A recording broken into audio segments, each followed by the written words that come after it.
بسم اللہ الرحمن الرحیم۔ السلام علیکم۔ گھر میں فریج رکھنا حرام ہے۔ مجھے ایک بار ایک گمنام قصبے میں جانے کا اتفاق ہوا۔ یہ اصفہان اور شیراز کے درمیان تھا۔ میں اس کا نام بھول گیا ہوں۔ مجھے وہاں رات گزارنا پڑ گئی۔ میں یہ جان کر حیران رہ گیا، پورے قصبے میں فریج نہیں تھا۔ میزبان نے بتایا ہم خوراک کو فریج میں رکھنا گناہ سمجھتے ہیں۔ میں حیران رہ گیا۔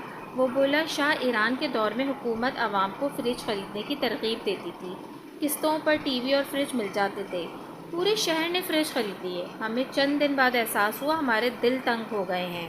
ہم نے فالتو کھانا فریجوں میں رکھنا شروع کر دیا ہے۔ لوگ اس سے پہلے اضافی کھانا ضرورت مندوں یا ہمسایوں میں بانٹ دیا کرتے تھے۔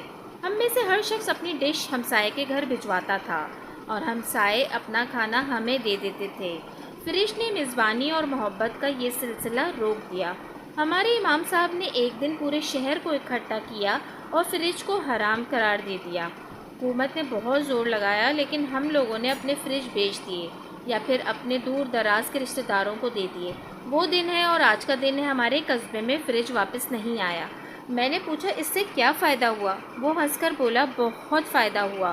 ہمارے پورے شہر میں کوئی شخص بھوکا نہیں سوتا۔